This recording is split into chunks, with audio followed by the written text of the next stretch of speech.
Hello, I'm Billy Hoffman from Rigger. On this edition of Web Perfectionist, we're going to look at animated GIFs.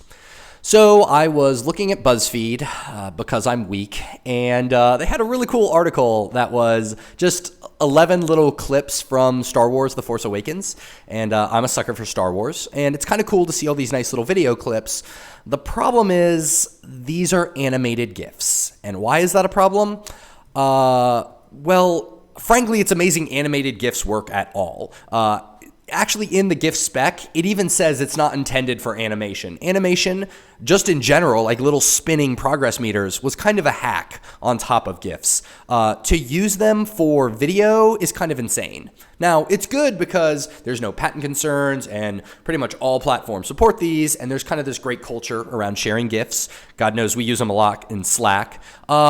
But here's the bad thing. GIFs are terrible for video. They only let you store 256 colors per frame. The way content is compressed inside of a GIF, it's terrible for photographs, and it doesn't get to use all these great optimizations we have for making video files, like showing the difference between frames and chroma subsampling, all these really great optimizations. And what this means is that animated GIFs tend to be 5 to 10 times larger than just a proper video file. So if we go back here, all of these animated GIFs, BuzzFeed is loading 18 megs of GIFs. Let me say that again, 18 megs of GIFs.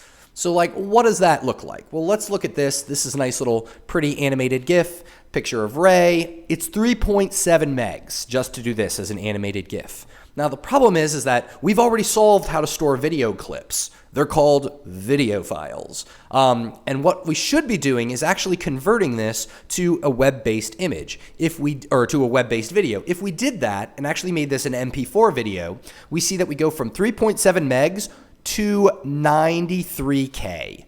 That's a savings of over 97%.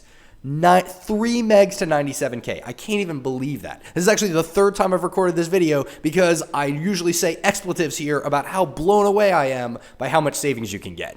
And you actually can download this image here. So how do you actually use HTML5 video? Well, you have to convert it.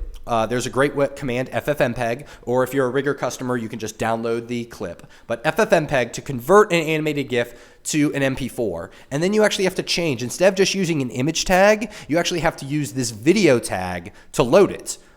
So a little bit more complicated, but you can do autoplay and loop, so it has the exact same behavioral characteristics as an animated GIF. Now, here's the thing. I actually lied because when I scanned BuzzFeed back in May, they had this problem. But when I scan them today, they don't. And what are they doing? They're doing exactly what I just said. Instead of having this animated GIF where they have, they'll actually load the old animated GIF as a fallback, they load a little placeholder, and then what they're actually using is using an MP4 video. And if we actually go here and say, what does this MP4 video look like? It's our nice little clip, substantially smaller, none of this other stuff. So BuzzFeed used to have a problem using animated GIFs because animated GIFs are terrible and they were loading 18 megs of them. The solution is to convert to MP4 video and use a video tag instead of an animated GIF, and this is actually what BuzzFeed did. So it's a great story end to end, and now I've told you all my secret shame of enjoying BuzzFeed. Thanks for watching.